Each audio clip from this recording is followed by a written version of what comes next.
has to be some common sense. Yes, sir. They have the car stopped in 10th and Ranch, Michael Byler. We still don't know who pulled the trigger.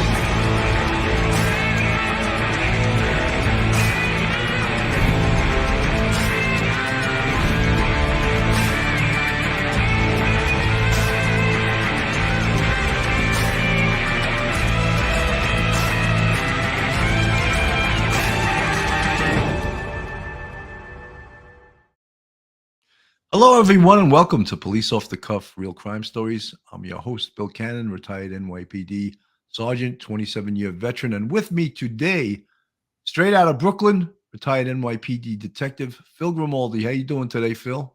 I'm doing pretty good, Billy, and I just love that open. That the new open. I love it. Yeah, I think it's pretty damn good too. You know, folks, we apologize. We had some technical difficulties, and what it amounted to was that because I covered the Buffalo story yesterday, and the title was something like, let's pray for the victims, whatever.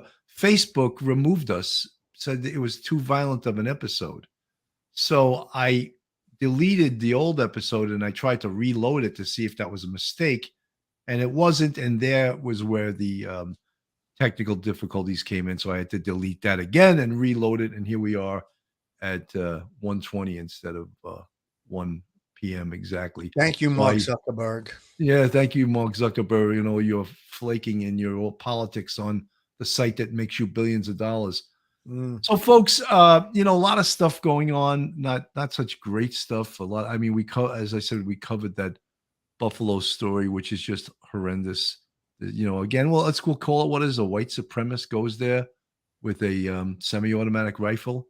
And what we would call him in the police vernacular would be an active shooter. He goes there specifically to kill black people. Outrageous. And no one is covering that up. Outrageous. And, something, the Buffalo police officer who we've rallied and just called him a hero, just unbelievable guy, stands up to an active shooter with a semi-automatic bush rifle and gets in a gunfight with him, but the guy's wearing body armor, and the Buffalo officer loses his life. And just Billy, I just want to make a comment about Aaron Saunter. I watched the video, and you could see him. He did have cover, but looked like behind some soda machines, and he didn't run or retreat. He tried to face down the gunman. Unfortunately, the gunman had such heavy firepower and those a ballistic helmet and ballistic vest with plates in them. So he did strike him. There was a gunfire exchange between that hero police officer, Aaron Saunter, and I think that unfortunately he lost his life, and his name cannot be said enough. Dealing with a psychotic individual. Obviously, you made the point. He was a racist. He was therefore the unfortunate white supremacist ideology.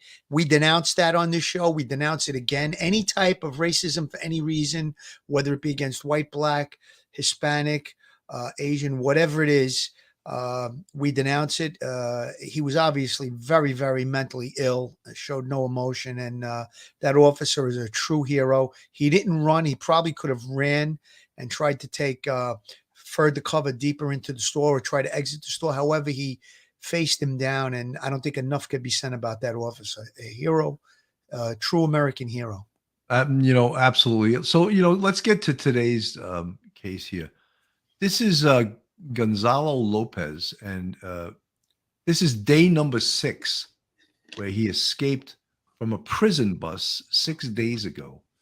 They're now offering a $50,000 reward. Phil and I have spoken about this case off the air, and it's fugazi to me, how this guy, obtained a weapon. Bill, you got to explain fugazi. Not everybody might know what that means. Fugazi is a term meaning there's something not right here. Something's rotten in Denmark. Maybe people will remember that term. Something's rotten in Denmark. Fugazi is just the Italianization of that. So it's a fugazi. But something is not right. He somehow gets on this bus with a weapon. Was the weapon planted on the bus? He gets out of his shackles or his restraints. Again, screw up number 2. Somehow he gets into the fenced-in area that protects the driver, attacks the driver of the bus.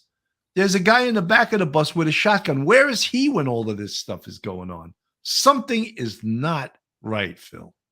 Absolutely, Billy. I just feel, based on the story that I did all my research today on it, I hadn't really focused on this case because there was so many other things that were going on. We talked about the Buffalo shooting and all the different things that were going on in the last few days. But I looked it up today, and listen, something doesn't sound right. Like you said, he gets on the bus with that some type of a weapon, probably a sharp instrument, because it said that he did stab the driver of the vehicle.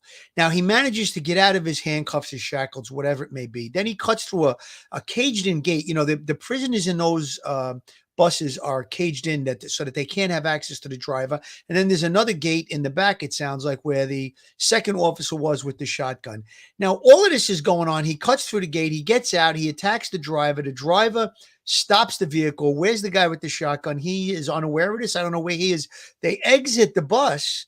Engage in a physical altercation off the bus. Then he manages to get in the bus, take off with the bus. The other officer exits the bus from the back, and he manages very conveniently to shoot out the rear tires. And then Gonzalo Lopez flees on foot. So I don't know, just too many moving parts in this whole thing. It just sounds a little too. You know what, Phil? My question is, if you can shoot out the tires, why can't you shoot out the prisoner? Exactly. I mean, something is not right. The Patty Banks, thank you for the 199 super chat. Got off handcuff, leg irons, inside job, no medical appointment. You know, something, as we said, using our New Yorkisms, something is fugazi here. Yeah. And we don't like it. We don't like the way this smells. And what's the old expression? If it walks like a duck, if it quacks like a duck, if it has a beak like a duck, it's a duck, you know? And so, I want to play a little bit of Ashley Banfield. She's one of my favorites, actually. She was on our show a while ago. Excellent. We love Ashley Banfield. And we're going to put her on. She's a good interviewer. She asks the tough questions, and I like that about her. Now for 4 days, literally has nothing to lose.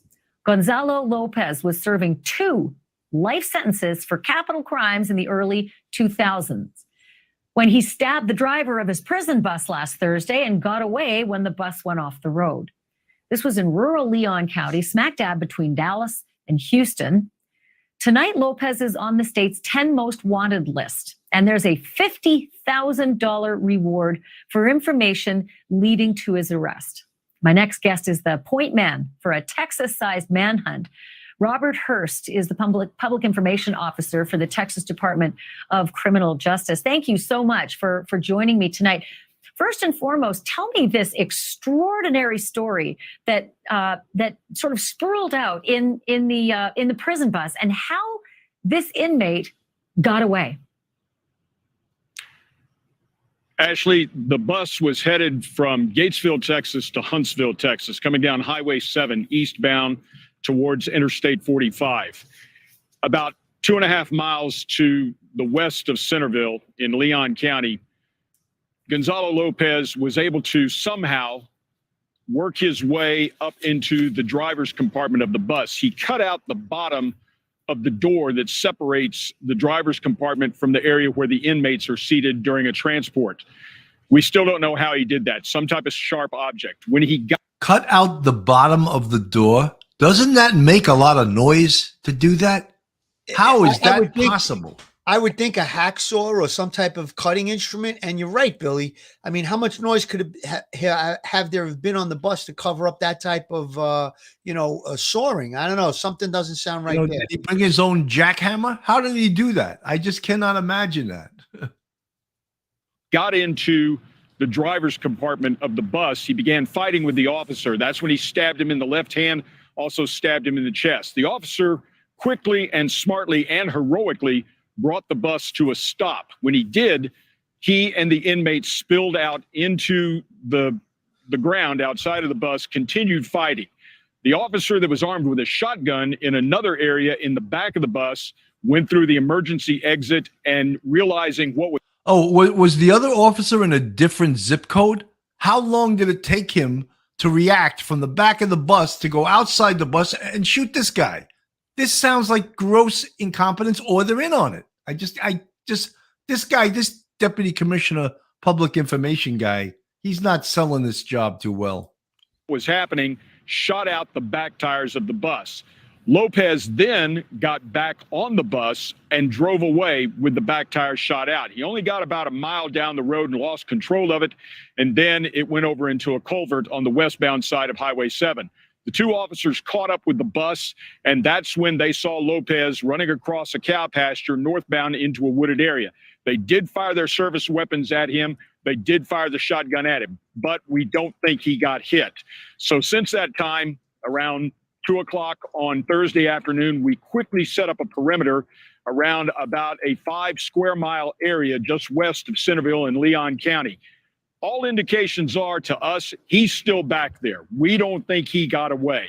So we have got a search going on right now with over 300 law enforcement personnel. We've got the assistance of the U.S. Marshals Service. We've got the Department of Public Safety, Leon County Sheriff's Department, other law enforcement agencies from around the area, as well as officers who are taking their time off and volunteering to come out here and help us look for this very dangerous man. Back in 2004, he shot at a sheriff's deputy down in South Texas in Webb County. He was charged with attempted capital murder for that case. And then a short time later in 2005, he kidnapped a man, demanded a ransom. It was not paid. And when the ransom was not paid, he killed the man with a pickaxe. He's serving a life sentence capital murder conviction for that situation, for that case as well. He's a very dangerous man. We've got to get him back in custody. There's a $50,000 reward for any information that's going to lead to his apprehension and conviction. So why do you think he's still in the area? If the rumors are true that he's part of the Mexican Mafia, why would you not think he'd be headed straight for the border? There's nothing to indicate to us that he's not back there. We have not received any credible, concrete information or evidence to say that he's not back there. So that's why we are continuing to search for him in this area. So then that begs the other question. As part of the Mexican Mafia, do you all suspect that they are going to help him and that he won't be alone for long? That's a question that I can't answer because we're only concentrating right now on finding him. I can't address anything about the Mexican Mafia. The main concern that the Texas Department of Criminal Justice and all these law enforcement agencies have is in finding Gonzalo Lopez, getting him back in custody and putting him behind bars. Yeah, I mean, that's just harrowing, the story of the person he kidnapped in 2005. And when he didn't get his ransom, he killed him with a pickaxe. I mean, that tells you, the lethality of this inmate. So the other question I have for you, Robert, is that if he is indeed involved with the Mexican Mafia, do you fear that residents in that area are going to be too terrified to get involved and to give the tip or get the money, the reward money, for fear that there'd be a reprisal from the Mexican Mafia? Texans are a hardy bunch, and Texans do not fear the Mexican Mafia. So I'm going to tell you right now, the folks that live out here in Leon County, they're helping us. They know that we're going through their properties looking for this man. They're assisting us. They know that we are going to get this man back in custody. They're not necessarily concerned about the Mexican Mafia. They're concerned about Gonzalo Lopez, and they're doing everything they can to help us get him back in custody. They're giving us information about any possible sightings, anything on their property that might be of a suspicious nature that might. Phil, let me ask you something. Is this guy giving you confidence that they know what the hell they're doing? Not really. It doesn't sound like it. The only thing I can think of is maybe they are aware that maybe the officers are in on it and they're just trying to put that out there very vaguely so that way, they can zero in on them. I don't know, but he doesn't give me, he doesn't strike me as very confident in what he's saying. Confident or competent. Neither one. I'm not really getting a lot of confidence from this guy. No. But I'd just like to remind everyone in New York, in upstate New York, in a place called Clinton Correctional Facility, Dannemora was the name of the prison. 2 lifers escaped there in 2017. And you would have thought that they were these heroes from TV. Governor Cuomo went on the air and said, "Oh, this is right out of a television prison." the idiot who was a former Manhattan DA starts praising these two lifers before he even knew what the hell happened. And I'm saying this too. They know a lot more that's going on here. And they're all they keep saying is how dangerous. We know he's dangerous, but you obviously didn't consider that by having two guys on a bus with no chase car and 15 other inmates on the bus. So let's stop saying how dangerous he is. We know that, all right? But you should have taken that into consideration before you put inadequate facilities on this bus, inadequate security. Also, no video camera. Oh, geez. Was that an accident? I think there's a lot of CYA going on here. I do too. Let's keep playing this guy. Let's see what else he has to say. Say that he's been on their property at some time, so we're looking for him back here. So I lived in Texas for a number of years, and I know full well in, this time of year and beginning of June, it is an uncomfortable temperature. Is the thought process that he's not going to be able to last out there, particularly because of the heat, and that you can just wait him out? Yes. And let me tell you that if he's thinking about trying to maybe drink out of some of the farm tanks that are back here, that's not going to play well for him. And anybody that's a farmer or a rancher knows what I'm talking about. Phil, stay away from those farm tanks. You never know what's in those things. It's not Chianti, that's for sure. Yeah.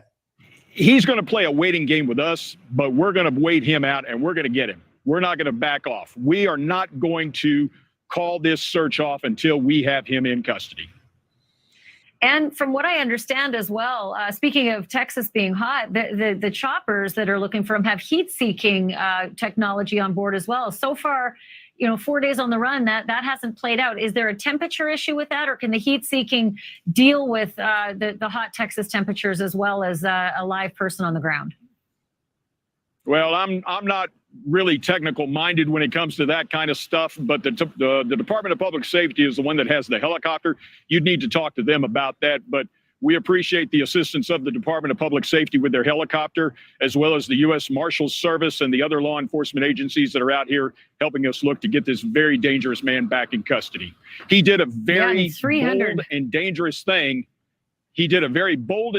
thing. But our officers, the two officers that were on the bus, they acted very heroically. They did what they knew they had to do to keep him from getting that bus and driving it. Dude, I don't think you're convincing it. They did such a great job. I think that there was a lot of levels of incompetence here. And folks, Phil used the term CYA for you guys not from New York. That stands for cover your ass, which is what seems to be going on with this public information gentleman here, who all he can say is how dangerous this guy is and don't drink from the tanks on the farms.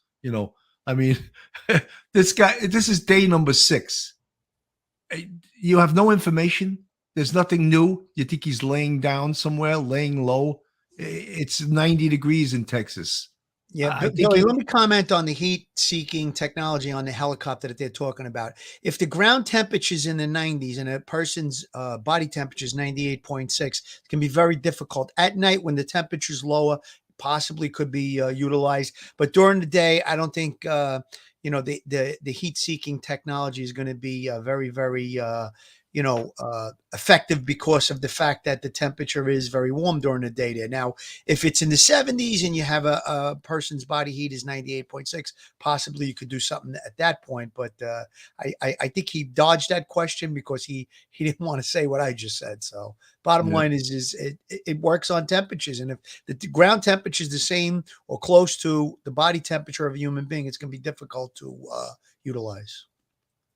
Further, with 15 other inmates on board. Had he gotten further away, we might be dealing with an entirely different situation right now. Both of those officers would be commended for their heroic actions. No, I don't think they should be. Well, speaking of that driver, he was stabbed in the hand and in the chest. If this was the NYPD, we'd already be getting suspended. Yeah, absolutely. I mean, obviously the policy in New York, if a prisoner escapes while you're in control of that prisoner, you get suspended. But the other thing is he's kind of praising them. And I would be interviewing the officers, obviously, but I'd be interviewing the 15 inmates to see if the story that they're going to give is going to jive with what the officers are saying. Well, Phil, And that's then- what I was saying. Like in the Dannemora thing, the governor of New York State was praising the inmates' escape before he knew anything about the story behind it. And then when it came out that they had help, all of a sudden he was, chewing on his words. Yeah, well, we know how the story ended for Governor Cuomo, so I don't put too much in anything that he said. Well, but what I'm drawing a parallel here is that this guy also, this public relations guy, is going to eat his words too, because he's saying nonsense that doesn't fit what happened.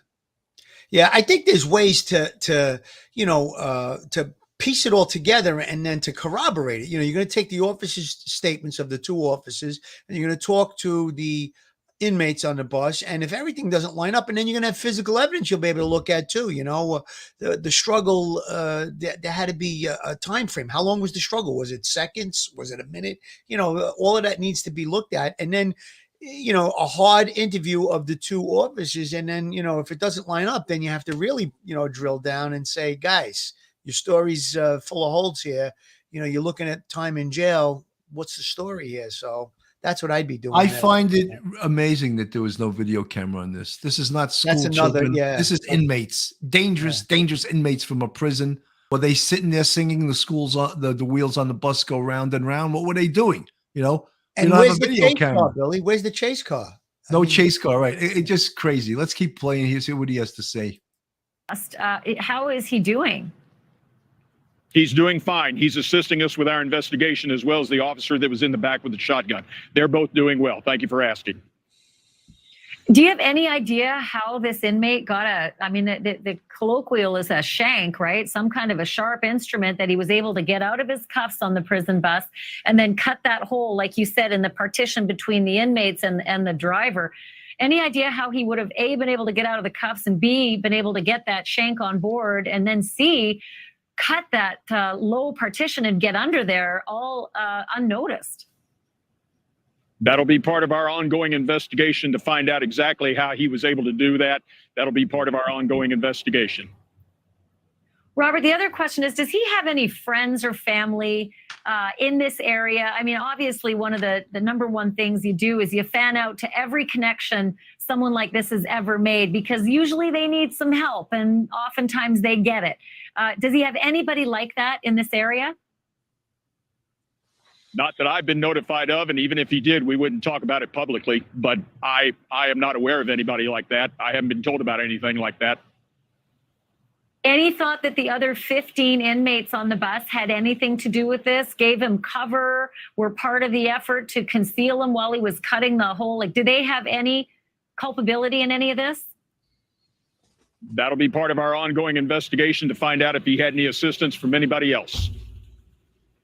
Do you think it was just his own plan to get away himself, or was he going to try to get all 15 of those other guys out with him? That's a question that I can't answer. That's something that you would have to ask Gonzalo Lopez. I don't know. All I'm concentrating on right now is providing you information on how we can get this man back in custody. Well, I can't thank you enough for taking the time, Robert, to talk to us. I can see that the officers are out there behind you in the hot Centerville, Texas night. So good luck, and keep us surprised of this manhunt. This is a very, very dangerous man who's out there. Thank you for your work. Ashley, if I can add one more thing. Anybody that's watching your program, if they've got any information, whether they think it's credible or not, if they've got any information that they think would lead to the arrest and conviction of this man again, please call our Crime Stoppers tip line. I see you've got the graphic up on the screen right now. $50,000 reward. That's a lot of money. That could help a lot of folks out right now. So if anybody's got any information that can help us find him, please give us a call. Let us know. And Robert, they can call their local Crime Stoppers, right? Like, the network is vast. They all connect with each other. If they don't get that written down quick enough after the graphic goes down, they can call their local police. They can call Crime Stoppers, and you'll get that information, right? Absolutely. They can call their local law enforcement agency, say that they've got some information that they think might be helpful in us helping us capture him again. Absolutely. Call your local law enforcement agency and let them know that you've got a tip that needs to be passed on to the Texas Department of Criminal Justice. All right. Well, Robert, we're going to check in with you periodically and see how that, that effort is going. And good luck out there. Be careful. Tell your agents out there, too, to be careful. Thank you for watching. Click the. So that's where they're at right now with this. He's not giving me a lot of confidence that they know where the hell this guy is. This is this day number 6. Day number 6. There's been some people saying that the Mexican Mafia may be helping him. And for those not converses with the Mexican Mafia, they're also known as La M, and they control many Hispanic street gangs in Southern California, and they demand taxes from them if they want to maintain control over their territory, sell drugs, and commit other crimes.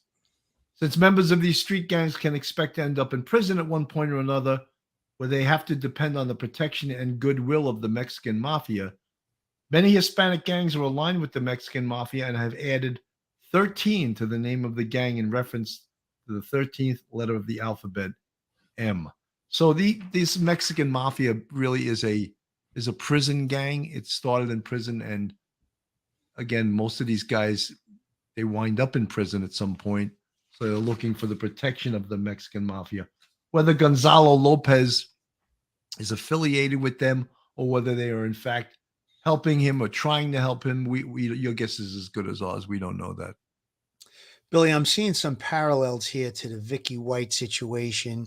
I think that right off the bat, like I said, there was no chase car. There's no video cameras. Now, was there communication between the two officers in the bus with wherever their jail is? Did they radio for help? These are the things that I'd want to know. And it just sounds all too convenient, all of these different protocols that are in place. I mean, how does he saw through that gate? That's obviously some of the people in the chat are saying maybe it was pre-sawed or something like that. All right, that's possible. But there's too many other outliers here, things that aren't really making sense to me. We talked about the chase car and all of that. And the guy in the back, he exits the vehicle from the back, from the emergency exit. And in that time, he's not able to get to the front of the bus and take control of the situation when his partner's fighting with the guy. Or if he runs back onto the bus, he wasn't able to shoot at the driver of the vehicle. He shoots out the tires. Just sounds a little bit too convenient to me. And again, if he's out in the woods all these days, what is he eating? What is he drinking? The elements are really, really, if he's, not in some type of shelter, the elements are horrible conditions this time of the year. And then you have wildlife. There's so many other different things. In the first couple of hours, he's probably starving. He may, if it was, everything that they're saying that they think is going on, he'd probably give up then. But I don't know. It's just too many things, unanswered questions here. It's very suspicious to me. And us being law enforcement, we're skeptical of what people tell us. That's what our job is, and you have to get to the true facts. And I think that's what needs to be done in this case. We may not be getting that from the public information officer, but something just not right. Something is fugazi. Oh yeah. Sarah Nail, the fugitive, probably found a burner phone under the bus seat, and the mafia picked him up. Very possible. That could have a phone could have been planted on that bus. So many other inexplicable things are going on with this bus, and this is smelling of an inside job, at least to Phil and I, who are two very suspicious individuals to begin with. I don't like this. I don't like how this smells. The other thing is when this public information guy talking about, oh, we have no information that he left the area, therefore we're going to concentrate on the same area. Dude, I mean, are you kidding me? How do you have no information that he left the area? So you're just going to concentrate on this little block. Is that how the federal marshals do it? I don't know. I think there has to be an investigative component to this whole thing. Questioning people. Has anyone seen this guy? You got a helicopter, get the damn helicopter up there, has those heat-seeking things where they can look at night and see if they spot a human being out in the field or anything like that. I'm not impressed with this search. Yeah, Billy, something's not right here. But every jail in the country, every single jail has informants within the jail where the prison population, they make contact with correction officers. They have correction officers that are assigned to gather information on whether it be gangs or gather intel on specific things that are going on inside the jail. So again, that's one of the other things that would probably be being done at this point. I can't believe that everyone involved in the jail could be corrupt and in on it. So it's possible that these two, I would be skeptical of these two correction officers that are on this bus. I'd definitely be skeptical of them. Everything could be true that they're saying. It could have happened this way. However, I'd want to corroborate it, find out for sure. I want to be satisfied that what they're saying happened and took place is really what happened and took place. And again, these are all the different techniques that we would utilize. That informants in the jail, that's a big thing. And hard interviews of every inmate that was on that bus. If you find slight discrepancies between what they're going to tell you, that's okay. But if you have major discrepancies, and again, there's who knows who was on that bus. I'm sure they're not all lifers. Maybe there's somebody in there that's for a short period of time and they can get a better placement in a different jail or something. You can work things out, providing they give information. So all those things would be steps that I'd be taking had I been involved in this investigation. Absolutely. Folks, this is Police Off the Cuff Real Crime Stories. If you're not subscribed to this channel, please go on our YouTube, hit that subscribe button, give us a thumbs up, ring that bell. If you want to support this podcast, we have a Patreon with 3 different levels. And we also have a channel membership on our YouTube with 5 different levels. And you see the folks in the chat with the green font, they're members of our channel. They support us. And we appreciate them extremely. Someone in the chat wants to know how to spell fugazi. Fugazi is as good as any. I think you might be spelled with a Y at the end, but fugazi is okay in my book. Check out the movie Donnie Brasco. They use it. Yeah, Donnie Brasco. A fugazi is also a diamond that's fake. It basically means it's fake. Something's not right. Yeah. Something's rotten in Denmark, as they say. Remember that? I forget what play that was from. Something's rotten in Denmark. I've used that so many times in my life, but I never really researched the origins of it. But yeah, when they say something's rotten in Denmark, we know what they're talking about. Yep. Schmitty, thank you for the $2 super chat. Help from incompetent officers or lack thereof. Something is not right here. I don't like when people, before the investigation's even completed, they start praising these guys. What if they have to eat their words down the road and they find out these guys were in fact involved in the escape? Are they going to say how wonderful they did their job? I think that's they got to be careful what they say. Live tonight. Luis, appreciate your time. What more can you tell us about this Mexican Mafia, this prison gang? Thank you very much for having me. Well, this prison gang, Mexican Mafia, it's been in the U.S. and it's a U.S.-born gang, but with strong ties to Mexican cartels or Mexican criminal organizations.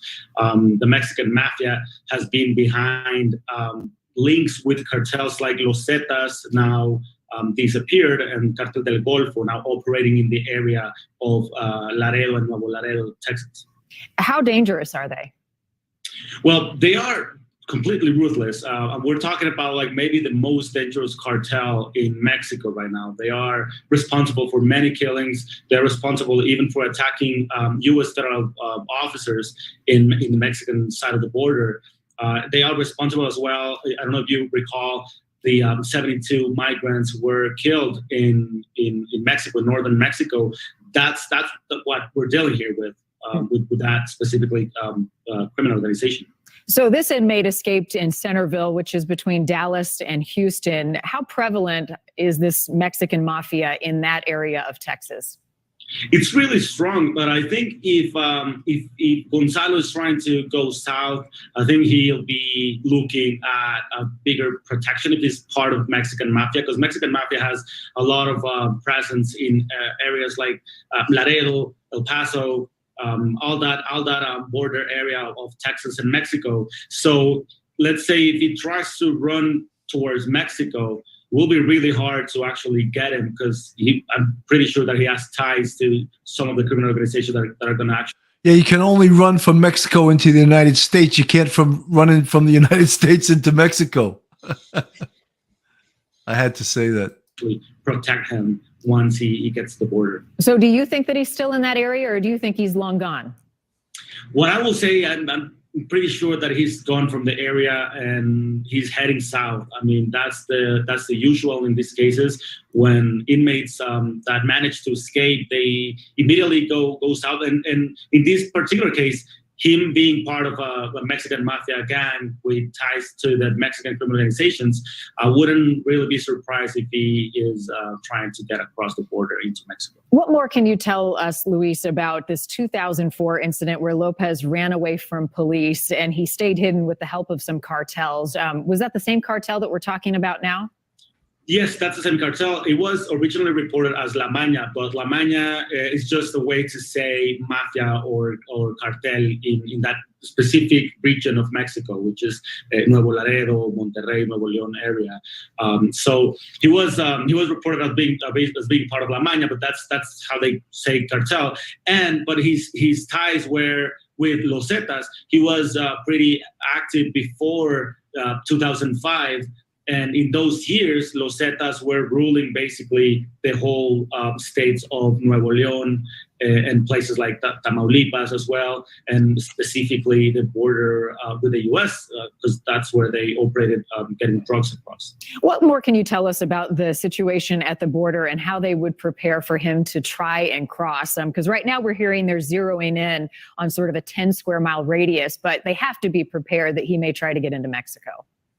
Yes, definitely. I mean, I think it's going to be crucial to have vigilance on southbound, going south, going into Mexico, because I don't know if he's going to hide for a while. He's going to hide for maybe days so he can advance slowly into Mexico, because I will say that will be his options, his first options. He's escaping life, and I'm guessing he's not going to want to stay in the U.S., especially with what he did now. So the most obvious is that he's going to go and look for protection with a criminal organization in Mexico. Well, after his escape, he was added to the state's most wanted list. He is a dangerous fugitive with a very, very dangerous and violent past. You know, Phil, one of the things I wanted to say is I think this guy is making a hell of a lot more sense than the public relations guy. Oh, yeah. He's, you know, obviously saying, I don't think he's in the same area. He's moved on. And I agree. This is day number 6. Can you see him laying low in the same area? Or no, he's got to be moving, and probably moving at nighttime. So, and moving through the backwoods. Yeah, he can't be laying low for 6 days without help. He's got to have help 100%. If he is still in the area, I don't know, you know, how he's going to get out of there. It seems like they have it locked down, but doesn't seem likely at this point. I think he's moved on from the area, if you ask me. Someone in the chat, Nichelle, isn't he dressed in white? Not like he can blend in. Why don't they have medical people come to the prison instead of driving them to the appointments? Especially in an old bus with no cameras, at least. You raise a lot of points, Michelle. I would say he's not in his prison outfit anymore. He probably stole some clothes off a line somewhere, or he had some ordained location where he's going to get different clothes. I think this guy's probably has help out there. I really feel that in my bones. And I don't feel he's in the area that this PR guy is saying, oh, he's in the same 10 mile. I don't agree with that. And I could be wrong, but he's linked to the Mexican drug cartels. There's a lot of money flowing around with them. For them to throw money towards this escape plot is not, you know, out of the realm of possibility. So, and it sounds like there was some planning here. I mean, he managed to get out of his shackles, get out of his handcuffs, sort through the gate, engage with the officers, take over the bus, all of the different things that took place. So it sounds like there was a lot of planning going on here. And it just seems very odd that he runs into a field and he's not captured right away. I would think that they radioed right away. They got into there quickly. So something smells lousy here. You know, Phil, all I remember too is from 27 years of going to the NYPD firearms range is they pretty much told us don't ever shoot at a tire. That it's, it's not a smart thing to do because it can hit the tire and ricochet back and wind up killing you. And the fact that he shot the bus tires, to me, that's movie stuff.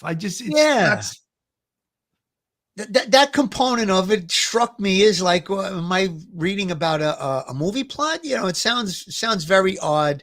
I don't know, just the whole thing. There's 5 or 6 things that don't sound right to me, and I don't know.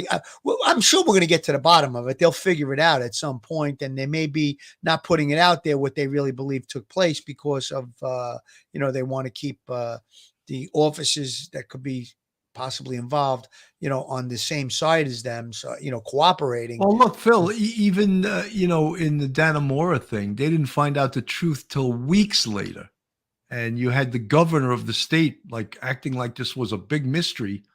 But you know what people don't understand, and what they refuse to do, is to wait, because investigation takes time, and they don't want to wait, so they just try to fill in the blanks with untruths. But you have to wait for good investigation. It takes time, 100%. And when you have protocols in place, I mean, these things are well thought out with regard to, keeping prisoners, in custody, and the transport of the safe transport of prisoners. It's well thought out. And if all the protocols are followed, the chances of an escape, other than an attack from outside by numerous people, I would say, the chances of escape are almost zero. So again, protocols are not followed. There's kinks in the armor. There's obviously some problems that we've, made all the points here. And, it's all going to be figured out as we go down the line. Like you said, Billy, the investigation will reveal what, exactly took place. But as long as the protocols are in place and they're followed, and you don't, compromise on any of them, then these escape plots are just not going to happen. Laura Gravervolt, what about the one who escaped in Oregon on or about the same day? He was caught. He was caught very captured shortly after that. Another dangerous guy, actually met with his girlfriend, who picked him up and raped her and held her hostage. I mean, just a horrendous situation. Folks, this is Police Off the Cuff Real Crime Stories. If you like real crime stories from a police perspective, please go on our YouTube, hit that subscribe button, ring that bell, and give us a thumbs up. And you can support us on Patreon or on our YouTube channel by becoming a member of the Police Off the Cuff family. Rhino T, this entire scenario seems irresponsible and negligent. Starting with not enough guards to wildly firing at tires and the escapee. There has to be cameras on every transport vehicle. Rhino T, I agree with you. I totally 100% agree with you. Share with people at home what he's done that has people so worried that he is out there on the loose. Well, he was part of one of the most ruthless organizations. He's responsible for killings, and especially I think Gonzalo is specifically dangerous because he's looking at we're looking at someone who was already convicted for life, so he's not really, he doesn't have any more to lose. Basically that's he's killed before, he's kidnapped before. He was actually convicted for murder for $4,000 drug debt in 2005, if I'm not mistaken, of a woman actually. So we're talking about a pretty violent person, well connected into the criminal world, and with a long career of being a criminal. Right. He is serving 2 life sentences in 2006 for capital murder, attempted capital murder. A lot of people in the area, especially around Centerville, pretty nervous tonight with this guy on the loose. There's a lot of manpower. We're talking about police officers on horseback, canines, and even investigators in the air using thermo imaging to try and find him. Talk to us about the latest on the search and what you're hearing from your sources on where they're at. Anything he's left behind in terms of evidence or a trail? I'm not really, I haven't really heard if he left any evidence or something. I know that the search for him is really wide and it's very focused, but I will say that it's not going to take long before authorities are now looking into the Mexican border. Because I mean, if he managed to actually hurt and try to kill an officer, he's capable of doing right. anything and everything. They're not taking any chances. Luis, hey, we appreciate you giving us an update tonight on the situation as we all follow it very closely. Thank you again for your time. Again, there is a $50,000 reward for this fugitive. His name is Gonzalo Lopez. He is 46 years old. His picture there on your screen. If you see him, do not approach him. Call 9. So, Phil, pretty scary, right? 6 days. This is the 6th day this guy's out there. He is what I would call a desperado. You know, he will not hesitate to kill to retain his freedom, which he doesn't deserve his freedom. He's supposed to be doing life in prison. And, you know, as they keep saying over and over again, he's a dangerous guy. We appreciate that, but I don't think you did, because if you appreciated it, you wouldn't have such lax security on him while transferring him to an alleged medical appointment. So I find that a little bit strange, and the fact that all they keep doing is report, talking about how dangerous he is, but they didn't take that too seriously, did they? Doesn't seem like it, Billy. And again, if he is in the area still, the community at large is at great risk because this guy has nothing to lose. He's going back to jail forever. So whatever he does, if he killed someone, it's not like it's going to extend his time in jail. He's in jail for the rest of his life. He's a very, very, very dangerous character. How, just like you said, Billy, they didn't take it very seriously when they were transporting someone of his, immense, capability for criminal activity. He's got a long sentence ahead of him, rest of his life. And, this is a definite concern for the community at large.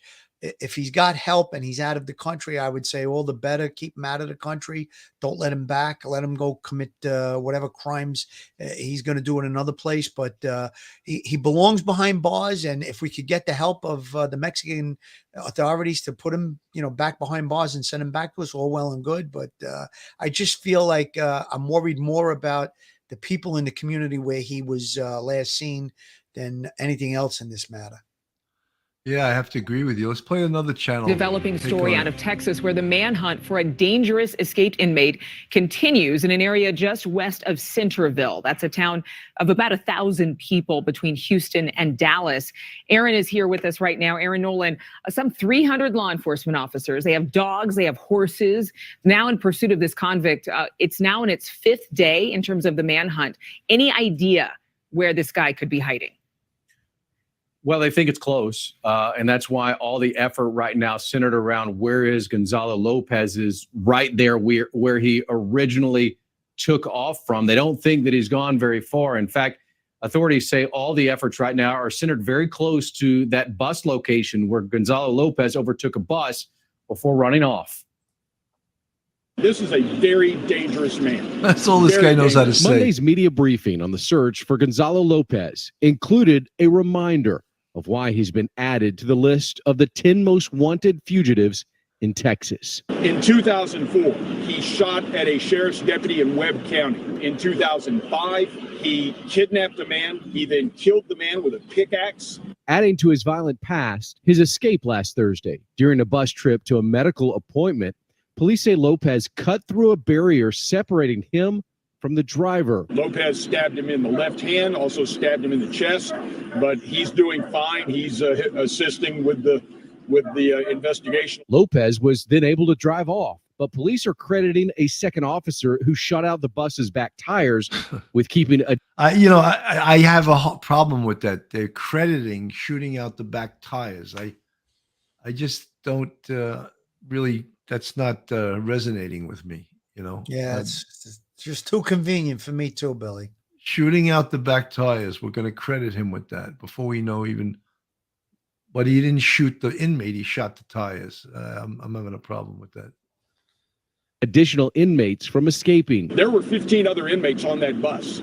Had Lopez driven away in that bus with 15 inmates on it, we could be looking at an entirely different situation here. Oh, like we're supposed to be thankful that they didn't get away with the other 15. No, your incompetence is what we're not thankful about. So stop trying to sell that to us. Police say they have received several tips and a few reported sightings of the escaped inmate. We saw the inmate. Oh my God. But so far, no luck. Until they get him, police are vowing a relentless pursuit on foot, on horseback, and from the air 24/7. Right now, Texas police continue to search for Gonzalo Lopez in its 5th day. This is not the first time he's escaped. The last time he did it, he was on the loose for 4 days. Now, right now, the reward for information leading to the recapture and the rearrest of Gonzalo Lopez, Adrian, is up to $50,000. All right, Aaron, thank you so much.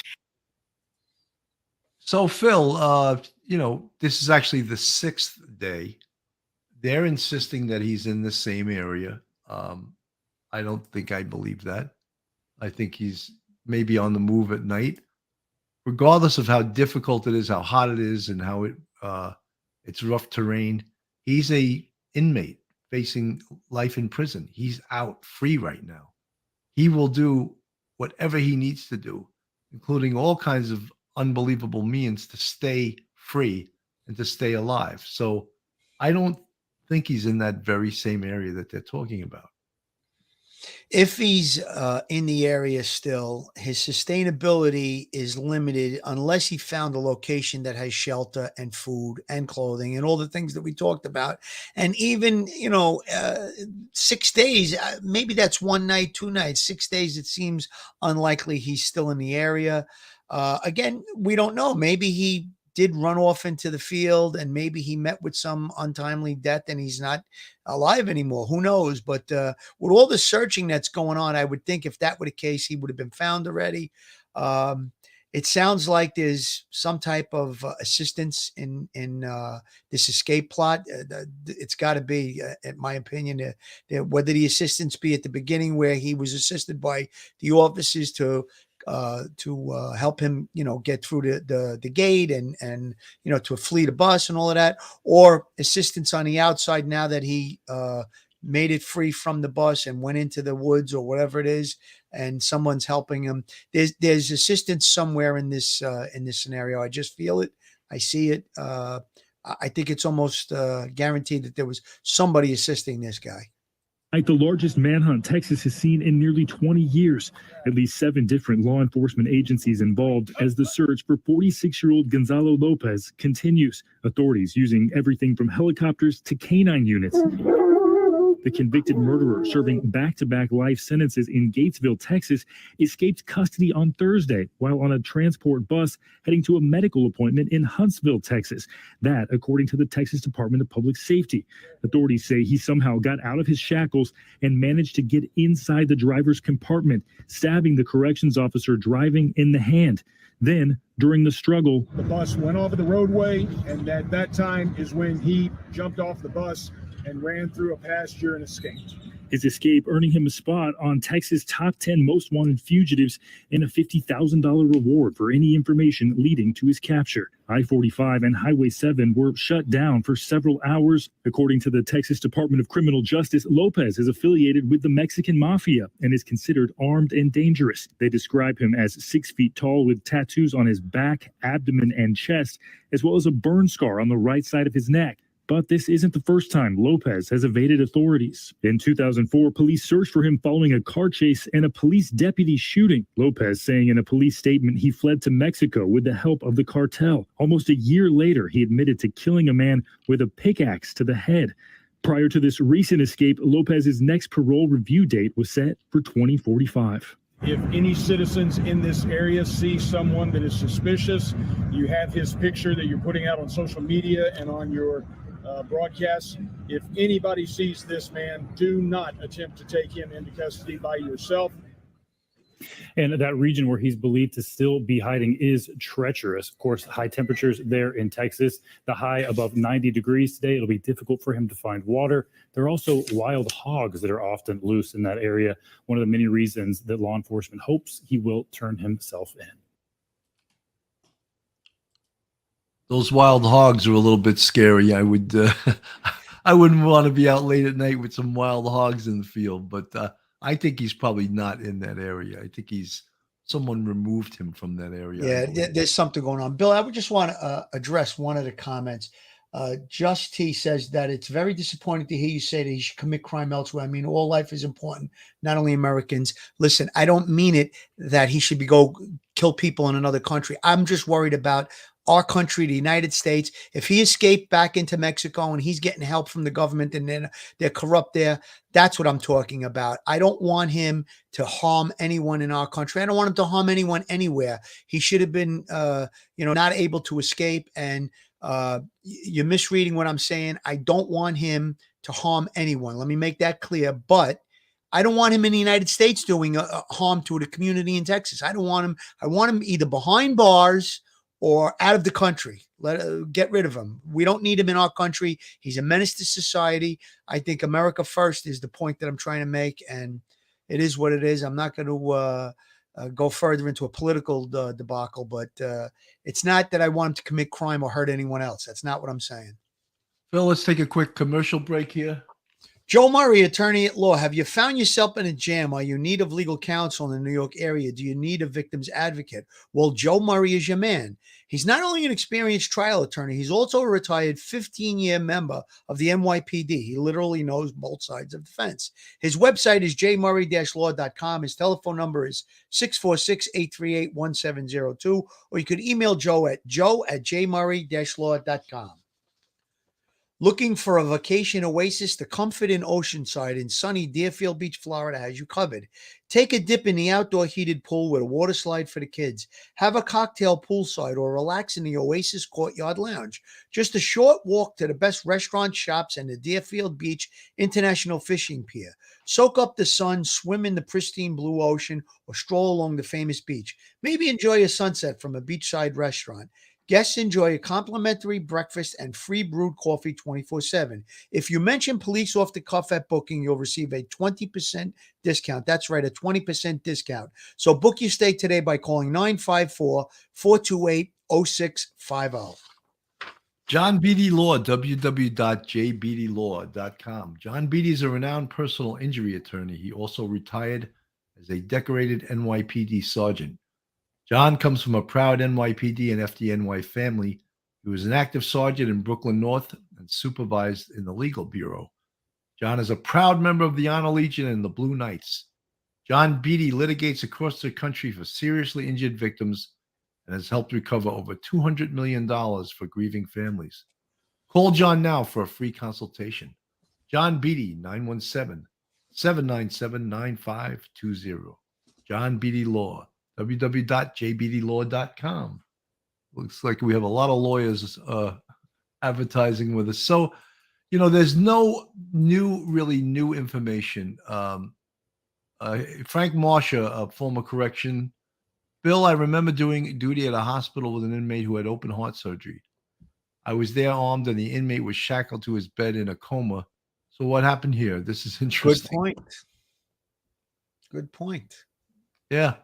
I mean, one of the things that I never liked that the NYPD always had to do was to guard hospitalized prisoners. And so officers that weren't specifically trained in the guarding of prisoners would sit with a prisoner in a hospital, some real dangerous prisoners in a hospital. And you always had to wait till corrections took over that assignment, because I don't think it was a good assignment for cops to do. It's just not their expertise. I'll put it that way. Well, don't forget, Billy, when an inmate goes to a jail for treatment, it's not a secure facility. The only secure is the fact that the inmate is either handcuffed, shackled, whatever, and the officer, usually it's one officer that's guarding that prisoner. So if he somehow gets a weapon, overpowers the officer, he's not in a secure facility. Inside of a jail, there's many barriers that you have to get through to facilitate an escape. In a hospital, who's going to stop you? You have unarmed hospital security, and they're usually out the door. So that's the most vulnerable place for prisoners to facilitate an escape when they're being treated medically at a hospital. Love wins. I'm glad you've said that. It seems like a moral conflict of interest for a former police officer to become a defense attorney. I opine. I mean, look, district attorneys who prosecute criminals, they become some of the very best defense attorneys because they know the other side of the coin. And the same is true with police officers. They know the other side of the criminal justice system, so they can actually become outstanding defense attorneys. Whether you think ethically that's okay, that's for them to deal with. And I'm sure the police officers and the former district attorneys that go on the other side of the fence, they deal with that. One other point, Billy, the law in the United States, the criminal justice system says innocent until proven guilty. So not all people that face trial may be guilty. So this is why, the system is put in place with the criminal justice system. We have a defense attorney. And if you have a good defense attorney and you're not guilty, a good defense attorney can get you, cleared of the criminal charges. And if not all the letters of the law are followed in a particular case, that's when a defense attorney can, find the kink in the armor and have the, the charges dropped or, found not guilty and acquitted. So that's really what the criminal justice system is in the United States in place for. And like Bill just stated, a good police officer that becomes an attorney might be, more skilled on both sides of defense. Folks, a lot of you are suggesting that prison inmates should get all of their care and all of their court dates and all that within the prison system. Probably a good idea. Yeah, I think a lot of stuff does take place inside the prison. However, when there's a critical situation, an injury that requires an emergency room visit, or someone is critically not going to make it, the obvious, they take the inmate to the local hospital. And again, that's one of the most vulnerable places that an escape can be facilitated. So, we have a system in the United States that we care for life, whether it be a person that is incarcerated or a person that's, free to walk the streets. So, healthcare is going to be followed, the protocols for healthcare, whether it be a person that's an inmate or a person that walks into an emergency room with a critical injury. So, again, yeah, a lot of this stuff does take place behind the walls of the jail, but there's certain things that just, critical injury that's not going to be facilitated inside the jail. So they take them off to the hospital. Well, folks, we're going to stay with this case right now. This is day number 6 of Gonzalo Lopez being at large. He's a dangerous inmate, as has been reiterated time after time by everyone covering this. Phil, final words. Final words. Listen, this guy, we know he's a danger to the community. Let's hope that he's captured real soon. Investigation is going to reveal what exactly took place. They may know already and they're just not putting it out there. They may be playing along for the different reasons of, techniques of an investigation. But let's get this guy back behind bars. I don't want him to harm the hair of a head of a person, anyone, anywhere, whether it be in the United States or elsewhere. But let's get him back behind bars where he's belongs. And let's make sure that the security measures that are in place are adhered to, and this doesn't happen again. Absolutely. Folks, this is Police Off the Cuff Real Crime Stories. Thank you for tuning in, and we'll see you soon. Until we do, stay safe. Stay safe, everyone. One episode just ain't enough.